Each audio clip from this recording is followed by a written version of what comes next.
Right, good afternoon, everyone. Thank you for joining us today. As the topic is really the race is on, are the right technologies in place to decarbonize the maritime industry? First thing is the maritime industry includes ports and terminals, marine services and vessels.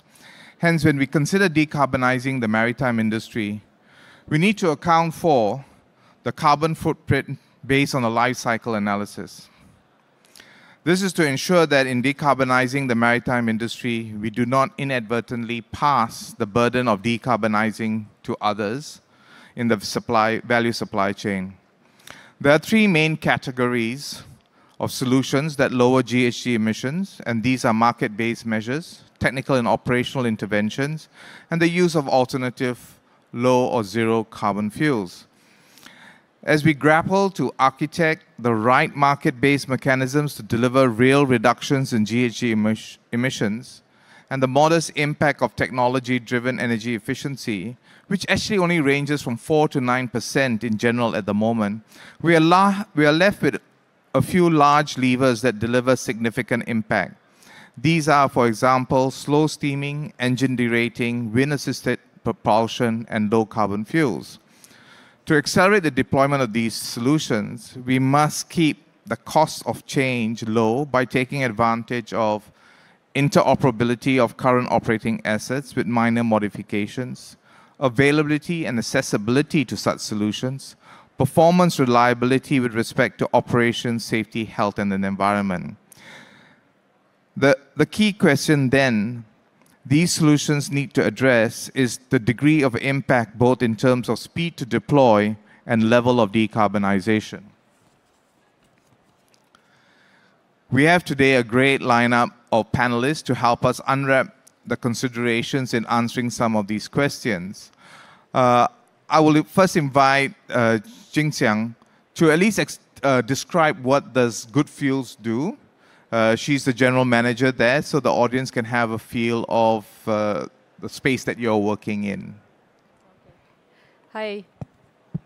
Hi, everyone. So my name is Han Jing Xian, or most people call me JX. I'm the general manager for Good Fuels Asia Pacific Private Limited. So myself, just maybe before I start explaining about what Good Fuels does, so I have been in the oil and gas industry for close to 20 years. And at the urging of actually my teenagers, they actually encouraged me to join more in the clean fuel side of things in bunkering. And that was how I started my role in Good Fuels in Singapore. So Good Fuels Asia Pacific, we actually incorporated the company in Singapore just this year. But Good Fuels, basically, we are a company that's based in Netherlands, in Europe, and we call ourselves a pioneer in biofuels bunkering. I'm very proud that I'm actually invited by Pier 61 to be here, because Good Fuels is very much a startup. So we actually started in 2015. And the first 2 years was really tough, trying to convince the ship engine makers, the shipping companies and all that biofuels is not going to mess up their engines and all. So it was not tested and all that. So the first 2 years, a lot of that. But after that, we started to use technology, to use data, to use actual pilots to actually convince our customers. And since then, I think in Netherlands, we are definitely the leading biofuels bunkering player there. And basically what we do in terms of biofuels is that we use waste oils. So for example, if you talk about your used cooking oil that KFC actually uses to actually fry their chicken. So we use that, process it, and then put it onto the ship. So in a sense, we skip using fossil fuels, and that helps to actually reduce carbon emissions and all. Thanks, JX. We're just going to move over to Chung Shun Mao, who's with Equatorial Marine Fuel Management. Shun Mao. Thank you, Dr. Sanjay. I'm Shun Mao from Equatorial. To introduce Equatorial Marine Fuel, we are one of the largest Singapore marine fuel supplier. In both 2020 and 2021, we were ranked by the MPA as the second largest marine fuel supplier in Singapore. So you will hear us use the term marine fuel and bunkers interchangeably because in the marine industry, they mean the same thing. For us, I think it's significant because Singapore is actually the largest bunker hub in the world. You know, we supply about 50 million tons of bunkers annually, and that's about 20% of what is supplied in the world. And Equatorial does about 10% of what Singapore does. We do about 8,000 operations a year, so you can see that as a company, we do have a lot of experience in this kind of bunker operations. And although we are mainly supplying conventional fuel now, I think as what the topic of this discussion is about, we're also looking at how to decarbonize. So we are looking at a variety of items all the way from energy efficiency to looking at carbon credits, carbon taxation, and also looking at alternate fuels. And I think as what JX has mentioned, you know, one of the leading alternate fuels which is already available is biofuels. So we're also involved in such projects. Yeah, and I'm happy to look forward to the rest of the discussion. Thanks, Jamal. And finally, we have Wei Xiang from the MPA. He's the Deputy Director at the Sustainability Office. Wei Xiang, maybe just give a sense to the audience what MPA's, what are you working on in terms of MPA's position on this whole greening Singapore? Sure. Hi, hi, can anyone hear me? Hi, good afternoon. My name is Wei Xiang. I'm from the Maritime Port Authority of Singapore, MPA. I think MPA as an organization probably does not need introduction here. Well, for me, I think among the panelists, I probably have the least experience in the maritime sector. I mean, I've been with government for some time, but I've been working mainly on energy policies. So yeah, so we're still relatively new to the maritime sector, but quite excited by what the things that we are doing in this space. Just a quick introduction of what I do at the MPA Sustainability Office. So the Sustainability Office has an overview of all the sustainability-related efforts within MPA as well as for Maritime Singapore. I'm not sure if you're aware, but one of our most recent efforts would be the rollout of the Maritime Singapore Decarbonization Blueprint 2050. So I can talk more about it later, but I think it charts strategies for going forward to decarbonizing Maritime Singapore. And I think within it, there lies a lot of exciting information as well as opportunities that we can share with everyone here later. Thanks, Wei Xiang. So I guess the Maritime's effort to improve energy efficiency has been an ongoing effort through schemes like the EEDI, Energy Efficiency Design Index, SEEMP, which is really around energy management. And now, at least in 2023, they will be rolling out what you call the EEXI and CII targets. So the maritime sector has been constantly reinventing itself through the IMO to improve energy efficiency on the vessels that are on the water, right?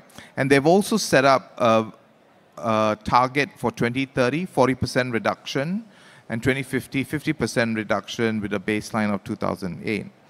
So, Shamal, from your perspective, what is decarbonization in the maritime industry and how is technology expected to assist? I think for the maritime industry, especially being waterborne transport, it contributes about 4%. It consumes about 4% of the oil being consumed in the world. So there is quite a large amount of carbon being generated by the maritime industry.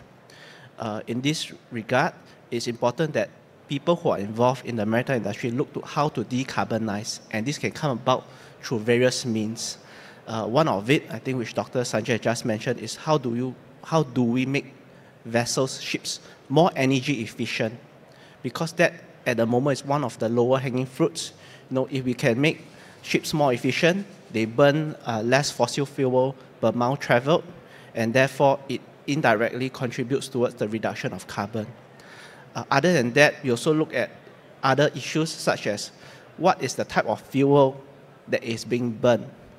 And this is very important because what we understand is that in order to achieve our 2030, 2050 goals of decarbonization, the main source, the main item that will help the maritime industry decarbonize will be switching to a cleaner fuel. And of course, that entails other issues. For example, are we looking at a well-to-wake model, or are we looking at a tank-to-wake model, which means that although I can be producing zero carbon while burning a certain fuel, for example, ammonia, but during the production process, a lot of carbon is actually being consumed to generate ammonia, and therefore it may not be seen as an entirely clean fuel. And I think lastly, we'll be talking about carbon taxes or carbon credits, which is also another indirect way. And all these are relevant to technology. Why? Of course, because for carbon taxation, for carbon credits, in order to purposefully utilize such items, there must be relevant technologies in place. For example, carbon accounting. How do we keep track? How do we consume large amounts of data? How do we make sure that all these items are relevant and being accounted for? So there's really a very wide variety in how technology can be applied, both from machinery perspective, fuel perspective, and even, let's say, tracking kind of platforms to keep sure that the maritime industry is able to stay on track to its decarbonization targets. Thanks for that, Shin Mao. And I just want to swing over to Wei Xiang, and ask you, MPA's role in decarbonization, what is it in respect to technology development and deployment across the various maritime industry stakeholders? Thanks. Well, from the way I see it, I think from MPA's perspective, I think there are three areas that we look at, right? So first, in setting the broad direction. And I think I mentioned just now, we rolled out the Maritime Singapore Decarbonization Blueprint 2050 earlier this year. And that alone, it's also sets out the broad direction on where we see, or how we see Maritime Singapore decarbonizing going forward, all the way to 2050. And that roadmap is also not set on its own as a standalone, right? It takes reference from bigger pieces like the IMO initial strategy, what we are doing locally, nationally, in terms of our Singapore Green Plan and things like that. So all these efforts are aligned, but this the blueprint sets a more specific target and strategies for Maritime Singapore. So I think that's one key pillar of what we are trying to do here. Next, having said that, how do we then proceed? And this is where I think MPA has come in to put in a lot of enablers, schemes and incentives to encourage industry to move in the direction that's been set. So for example, we have the Maritime Singapore Green Initiative, right? And from there, we also have the MINT Fund, which actually funds some of these technological developments in the maritime sector. We also have specific programs like the Green Ship Program, Green Port Program, right? That specifically incentivizes, right? Say ships to use low carbon fuels or to hit a certain energy efficiency levels, right? Yeah. And lastly, I would say, how we're going to do this, we would have to do it in partnership, right? I think MPA alone will not be able to do it alone. We really have to work together closely with the industry, with academia, with the academia and all that. I think one of very recent manifestation of that, I think, is, for example, in the setup of the GCMD, Global Center for Maritime Decarbonization. It was not a MPA alone effort. It was done with industry. It's because we recognize the need to move forward on this, the need to move forward quickly on this. And with six initial industry partners, MPA, we put in funding together and decided to move this forward. So I think these are the three broad areas on how I think the MPA can work together with industry and with everyone to move forward on our decarbonization agenda. Yeah, thanks for that, Wei Xiang. And if you haven't read the Maritime Blueprint, you should, because it actually really provides a sense of where we want to move towards, and that provides a lot of guide rails. JX, what are the technology-related enablers that needs to be in place to accelerate the use of alternative fuels in maritimes? I guess before I start, what I would say is that in terms of the use of alternative fuels, it's something that's new, unlike for fossil fuels, which has been used for bunkering for years. So it's not like a plug and play where you put in another company in and they can, everything will flow through because the standards, operations, everything is there. For alternative fuels, because it's new, there are actually a lot of things that for like startups like those in the audience could actually play by using technology to enable, to accelerate the use of alternative fuels. So for example, one like in the biofuel sector, one thing that has been developed quite a lot is in terms of the traceability of the supply chain. So like say, I think for biofuels, we are using a lot of waste oils to actually fuel for bunkering and all. But exactly what is this waste oil from? Is it truly sustainable? Does it actually, compete with food that is actually meant for human use and all? I think that is actually very important, and that's one thing that from a technology perspective, the startups could actually play in that. I guess the other one is in terms of not so much technology, but more maybe even from an engineering perspective, the ability to have actually dual use engines where you could switch from one type of fuel to another. I think that's also important because from a capex perspective, it's very expensive to build a totally new engine for a new alternative fuels. And looking forward to 2050, we don't see one type of fuel which would be used for bunkering, unlike now where mainly it's still fossil fuels. So you'll be looking at methanol, biofuels, ammonia, and all your biogas and all. So if there's that flexibility, I think that can help to accelerate the use of renewable fuels. I guess the last one, I would say in terms of technology, is the ability to really calculate the greenhouse gas emissions using data. So that's technology because, I could say one thing, another company could say one thing in terms of how their fuels actually reduce carbon emissions. But if you can use technology data to actually show that information, I think that will give people a lot of confidence that the higher cost they are paying for renewable fuels, it's really sustainable, it's really for the good of the environment. Thanks for JX, and that's a nice segue into the next section is really around multi-fuel scenarios, and this seems to be the current narrative, which is going to define the future landscape in the bunkering industry. And if we're going to meet these decarbonization targets, we really need to kind of address how do we manage a multi-fuel scenario, especially with the challenges from fuel producers, the infrastructure required to deliver these fuels, right? And the demand signals from ship owners that will allow greener fuels to be available at specific routes. So it's a very complex array of, it's just not about the fuel, right? Because the shipping industry is a mobile demand center, and then they actually don't go everywhere, they go to specific places. So how do you manage all these complexity? So JX, maybe I ask you this question. We're seeing an increase in trials of biofuels for the marine sector in the last 1 year. Do you see biofuels playing a significant role in decarbonizing the maritime industry in the next 10 years? What's the trajectory like? Okay, I would say at least in the next 3 to 5 years, biofuels will definitely play a big role in terms of decarbonization.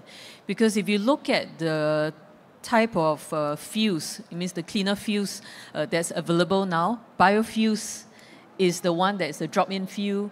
You can use the existing infrastructure without putting in too much capex or into it. Operational cost-wise, there's no increase. So we see that. But of course, with, as I said, I think going into 2030 or 2050, you're going to see a lot of new fuels, cleaner fuels that will come in. But in the short run, so currently, if you talk about biofuels, we're saying it probably take up a very low single digit, maybe 2 to 3% of the bunkering, in the world. So it's a very small percentage. Going forward in the next 10 years, I would say that percentage would be between 5 to 10%. And that will probably stay all the way until 2050. But what will happen is that the fossil fuel proportion will actually go down with the new alternative fuels coming in to replace that. And like I think Dr. Sanjay, as you said, a lot of it is also dependent on regulations in terms of how the other alternative fuels actually comes in. Currently for biofuels, we're talking about reduction of, if we are using the sustainable fuels, waste oils and all that, we're talking about reduction of close to about 80%. Yeah, but if there are new alternative fuels that come in, yeah, that the proportion of biofuels could essentially stay that way. Right. Yeah. Thanks. I guess the important thing is demand signals from the end user. But Shin Mao, bunkering is your business, right? And this is obviously one of those scary moments in your life that you think, okay, we got to really pivot, and which direction do we pivot towards? So how are you using technology specifically to help you in your decision making in the decarbonization journey? And contextualize it in terms of the multi-fuel scenario. How does your organization prepare itself and move forward? Dr. Sanjay, I think you mentioned because now we are doing almost 100% conventional fuel, so it's really a very big concern. If we want to continue the business 10 years down the road, 30 years down the road, we know that definitely we cannot continue doing what we are doing now. Basically, we'll be, in breach. Basically, we wouldn't even be allowed to continue. But the advantage we have is because having been in the business for over 20 to 30 years as a company, we understand what ship owners want. We understand the evolution of the different fuels. I think we had a taste of what would happen in 2020 when there was a reduction from the worldwide requirement of burning 3.5% sulfur fuel to 0.5%. So back then, I think we had a bit of taste of how the world would react and how the world would change and how it would disrupt the supply chain. For us, technology is at the heart of this transformation. In order to make alternate fuels plausible and other technologies plausible, traceability, as what GX has mentioned, is essential. You realize that even nowadays, if you can supply biofuel, people will not buy it from you. They will not take it from you unless you are ISCC certified. It's palm oils. The European companies, they will not touch palm oil because they are very concerned about slash and burn kind of situations in our neighboring countries. So the only thing that it's able to allay everybody's fears or concern is that there must be some kind of traceability which can only be achieved with technologies in place. So we do see a lot of platforms, digital infrastructures that have adopted blockchain nowadays to make sure that when fuel is taken from one source and transferred to another, there is traceability. And for it to be done at a large scale, it's not enough to do it between one or two different companies, but you need the entire industry to buy into it. One of the projects we have been involved with the whole industry is the SG TradeX, the Singapore Trade Data Exchange, which the official launch was yesterday. And it's, of course, a first step to make sure that data can be transmitted across different parties in a trusted, secured way. And then the similar kind of processes apply to all the different alternate fuels as well, whether it's ammonia, in future hydrogen, if it's going to be methanol and the rest. But of course, maybe we should ask Dr. Sanjay some questions because he's the expert on all these alternate fuels. That's why I opted for moderator. I guess one of the things everyone is thinking about, okay, we know we're going to have to move to a multi-fuel scenario, right? But how does MPA facilitate that? I mean, you don't own assets. PSA owns the assets. Equatorial owns the asset. Good Fuels owns it. But how is MPA orchestrating so that Maritime Singapore as a whole is ready for that multi-fuel scenario? So how is MPA thinking about that approach? Yeah, so I think, indeed. Well, that's today's model. How things will evolve going forward, I think it's still very much up in the air. Because when we look at multi-fuel transition, it is indeed quite complex. Because, it applies. Different vessels have, when we look at it, could have a different fuel outlook, both in the short term, medium term, and even the long term, right? And what does this translate for Singapore, right? Especially today when we are a bunkering hub. How are we able to maintain our position going forward as a hub, right, in this multi-fuel transition? Will we still emerge as one hub? What do we need to do to prepare ourselves to continue to be a hub? Right, so these are all things that actually MPA are thinking about, and not forgetting that there are challenges that need to be solved. So, for example, if you have a multi-fuel transition and you do indeed end up with multiple different types of fuels to cater to different types of ships, then how are we going to accommodate that in Singapore, right? Given that we are small, land scarce, and all that, right? Because there are fuels going forward that can all have very different characteristics, right? So, what is MPS strategy then? I think if it goes back to what I mentioned just now, I think a key part of it is partnerships, staying in touch with industry, knowing what's happening. I think in this sense, MPA has been involved in a couple of industry consortiums, right? Like Castor Initiative, Itoshu Consortium, things like that, to keep in touch with what exactly the industry is thinking, not only locally, but internationally. What are the key trends and things like that. Recently, I also went on a study trip to the World Hydrogen Summit in Rotterdam, where we also get to know what's the latest and greatest in maritime technologies for the decarbonization, right? Hear from industry exactly what is needed and all that. And in terms of partnerships, I think earlier this morning, actually, I just had a meeting with Dr. Sanjay talking about the ammonia safety study that that GCMD is doing. So a lot of it also involves MPA being very hands-on, staying in touch with what's closely happening on the ground and things like that. But this is the industry-facing part of MPA. I think another aspect of it is, MPA is also part of the larger government, right? Part of government in Singapore. And I think this is where we also try to find synergies, right, with the other sectors in Singapore. And this is not a new thing today as well, right? So, for example, a lot of conventional marine fuel oil today, I think there are a lot of synergies with the energy and chem sector on Jurong Island today, right? So, with the new fuels or new alternative fuels going forward in this multi-fuel transition, will we continue to have that, right? Such that as a whole, Singapore can progress together. So these are some of the areas that we're all looking at from MPS perspective as part of this multi-fuel transition.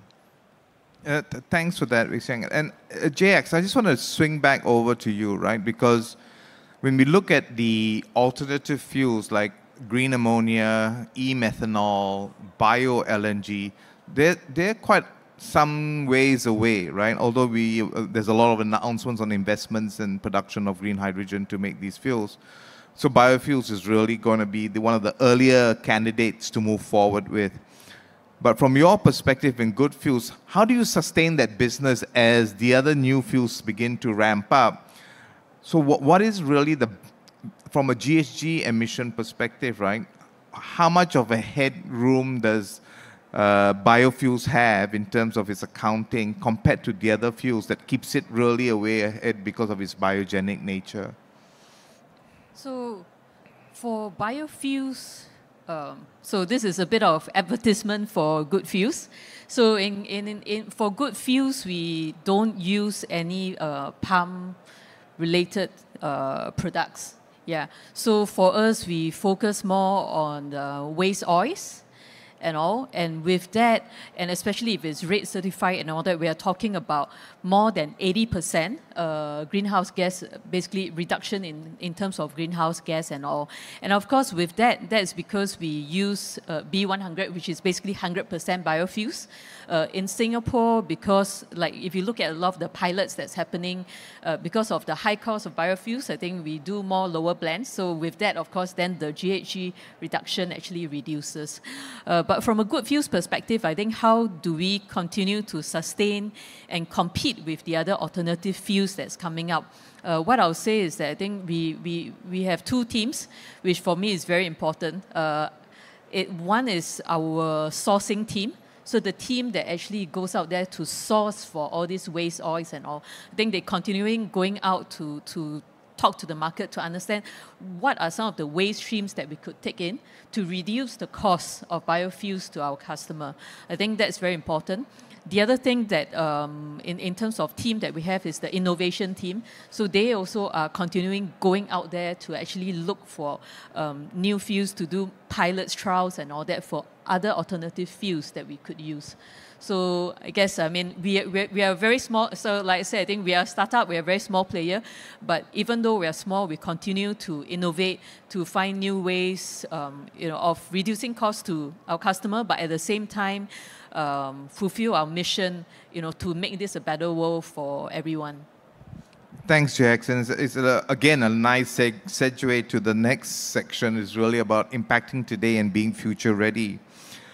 As we look ahead to set the maritime sector up for success and find the least cumbersome pathway towards IMO targets, or even at least zero or even negative carbon shipping at best by 2050, we will need all hands on deck. All hands meaning producers, supply chain, governments, customers, and consumers. We need to consider how we bend the decarbonization curve today and be future ready to bend it further.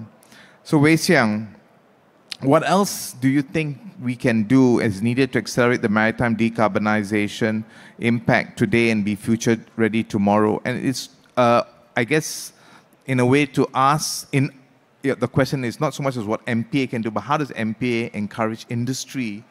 Because that's where the scale is, right? So what else can we do that you want industry to do to get us across the line? Well, I think this is an interesting question, right? Because for maritime decarbonization, on one hand, I think we all recognize the urgency of it, right? As as part of climate change and all that. But yet, on the other hand, there are still so many critical uncertainties, right, in going forward. I think when we talk about, say, we discussed extensively about the multi-fuel transition just now. I think this is just a manifestation of one of those critical uncertainty. But because of that, it is a little bit difficult to move forward when actually people are not sure, when the demand's waiting for the supply is waiting for the demand and things like that. I think this is where, I'd say MPA has a role to play to facilitate that, the discovery, to move forward. I think maybe on a little bit of a leap of faith, but I think this is where we would need industry support. There are a few more things that we are thinking of doing moving forward. Well, if you look at what we have done more recently, for example, we have signed on the Clydebank Declaration, right? It's on building green corridors, right? So you can roughly see where the efforts that we are heading, right? Leveraging on our status as a hub today and try to push the boundaries a bit further, working with other people. But I think this is where we think we need the industry to come on board with us. And when we push out new initiatives, programs, and things like that, we do encourage the industry to work with us. If you're unsure of anything, come to us, right? Because we are quite sure there are many exciting opportunities in this space. And together, I think even, from a small country like Singapore, Maritime Singapore will be able to punch above its weight in decarbonizing the whole maritime sector.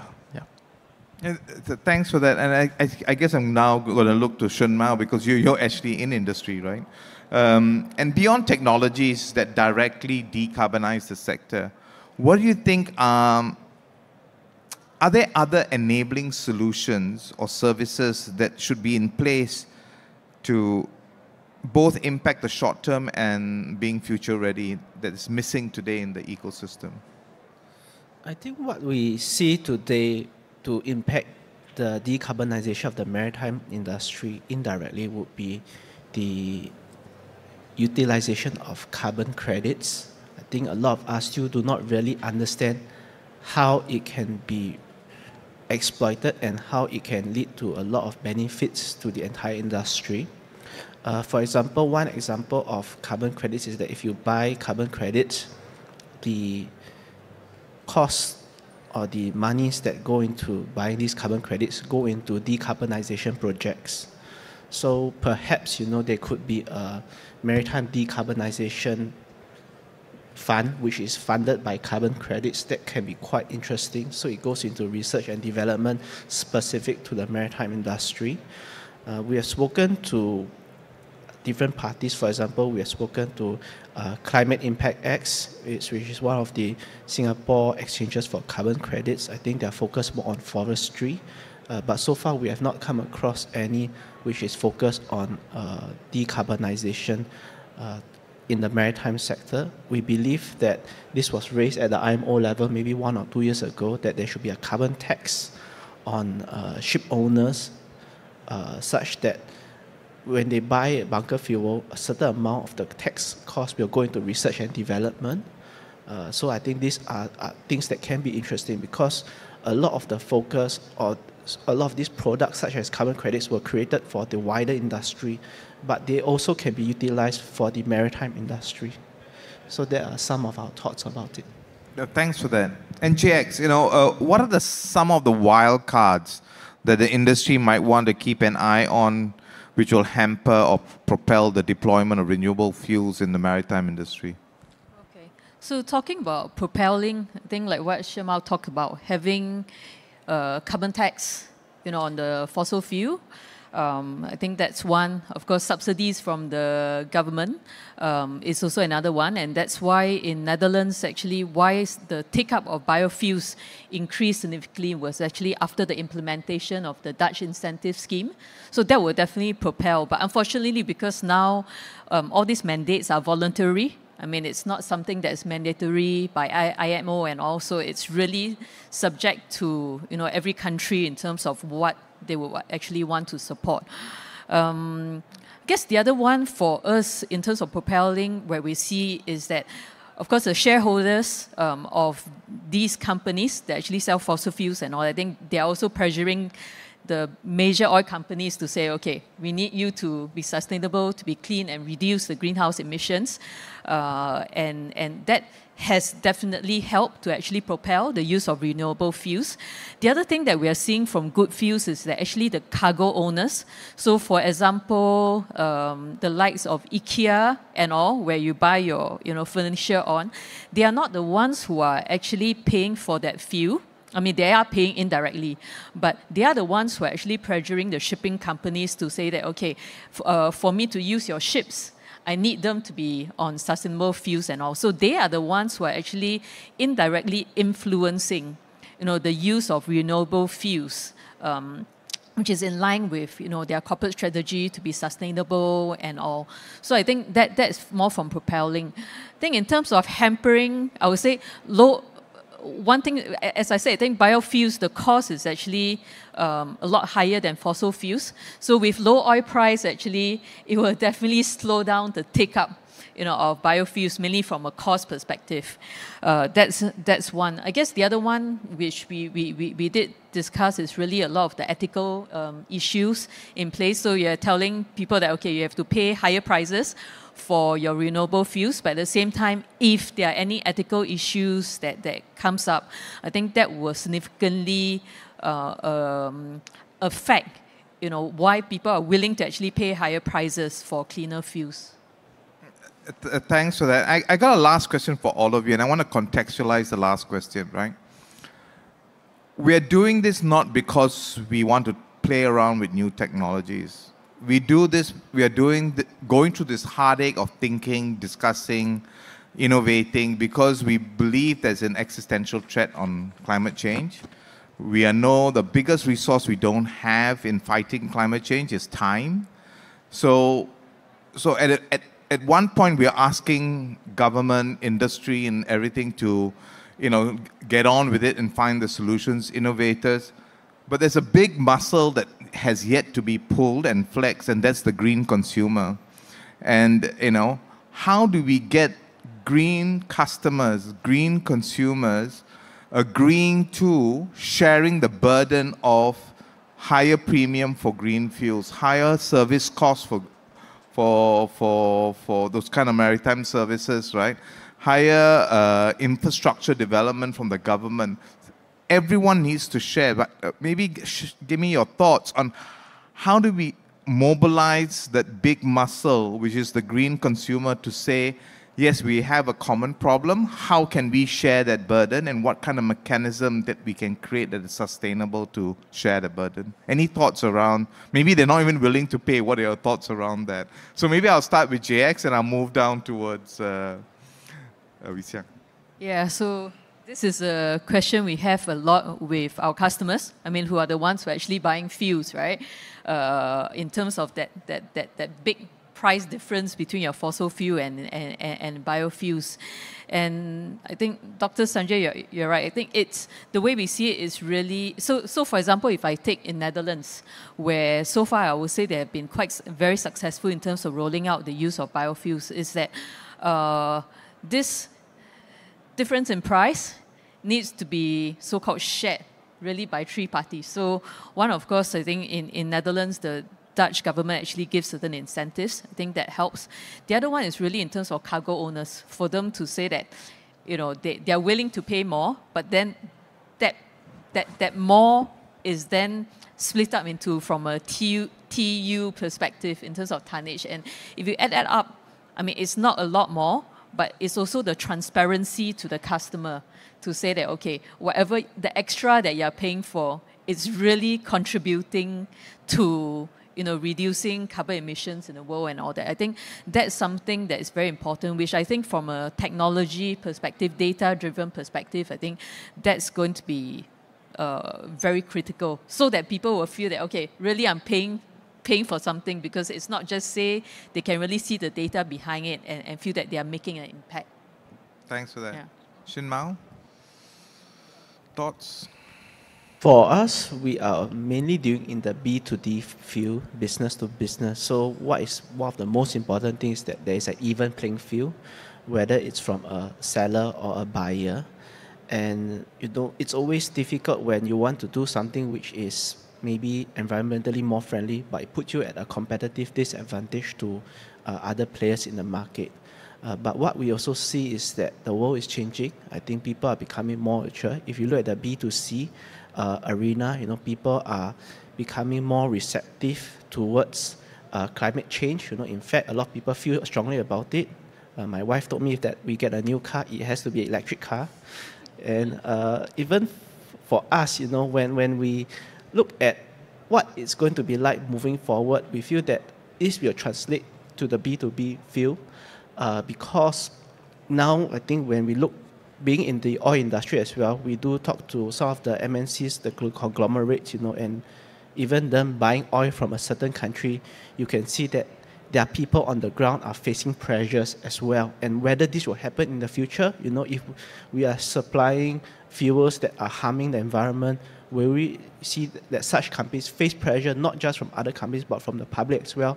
Perhaps that could be a game changer as well. Thanks. And Wee Siang? Yeah. So, well, a long time ago, I used to work in the Ministry of Education, right? And there was a saying that, you know, education is always the answer. It's always part of the answer to everything. So I think, well, I think there's a certain element of truth in that. I think that people do need to know that they are able to make a difference, right? I think that's what, just echo a little bit what JX has said just now. And I think it's also important for them to know that whatever they do is indeed making a difference, right? So, because climate change is a long-term endeavor, right? So we just have to keep going at it. And people have to remember at the back of their minds that this is something that we have to keep doing, right? Because there's always a danger that we get distracted by the latest crisis, right? Yeah. And of course, and another point I would add, there's actually behind every crisis, there's also always an opportunity to push this agenda, right? What I've heard is like, wow, with inflation and all this, actually, would this make people, well, less willing to pay that green premium, and because of that, be less willing to do their part for climate change and sustainability, for example. But I would say that actually there are also opportunities behind that. So, for example, you know, when oil prices rises, it actually makes the difference between the price difference between green technologies and conventional technologies smaller.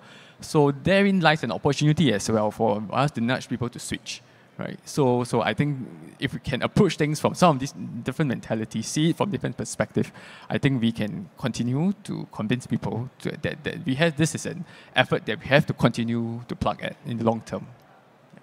Thanks for that. I just realized we got 13 seconds left. I'm just looking to the organizers. Can I steal 5 minutes more just to see whether there are questions from the audience? But I'll go no more than 5 minutes. Is that okay?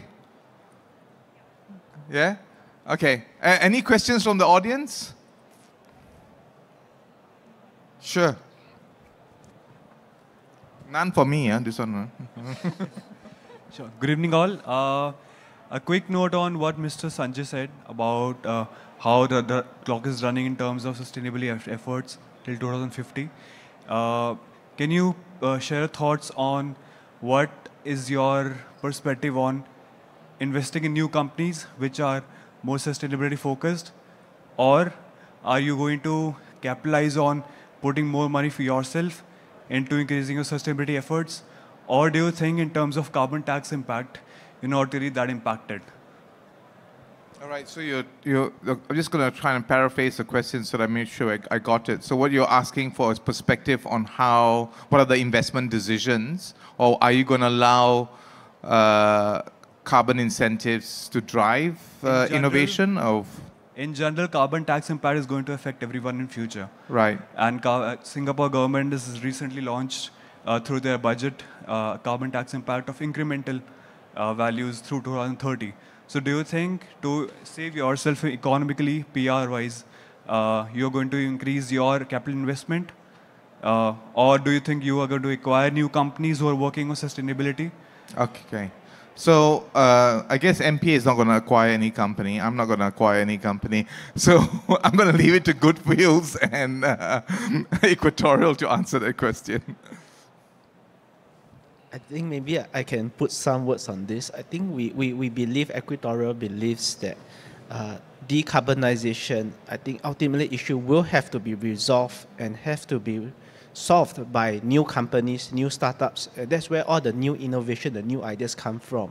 Of course, as a traditional or long-term business, we have the experience in how the industry operates, what the customer wants, and how to make sure that things are practical, because we have seen startups with very good ideas, but they don't understand the complexities of the business. So, but at the same time, what they lack in experience, they really have in terms of innovation, ideas, and these are actually very important. But what we hope not to see is that you have a good idea, but you end up on the wrong track and your idea is not able to take off because you have overestimated, underestimated, misunderstood how the industry is. Yeah, so what I would say is that, in terms of investing in companies, related to sustainability and all, the way we see it is we're not going to totally just look at your carbon tax as your main revenue driver. I think the main thing is really focusing on that whole value chain and trying to reduce that cost through economies of scale, through technology and all. Because we have to remember in terms of the carbon tax or subsidies and all, things would change. So in Netherlands, when it first started, I think it was because the government was trying to actually encourage companies to actually take on biofuels. It was bigger, and then slowly it moved on. So if we had used our business model at that time to base on that higher incentives, then slowly you actually start to realize you lose your competitiveness. So it still has to be really driven by the real business in terms of really trying to reduce the cost of that supply chain and all to make your investment decisions. I guess in short, it's return on investment. Now also got return on the environment. So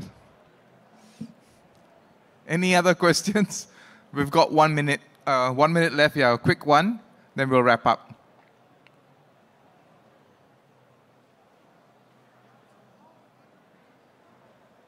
Yep, so with the targets for 2030 and 2050 coming up, how hard do you think IMO and other regulatory authorities will push shipping companies to start adopting these measures, or do you think it's going to be a more voluntary approach?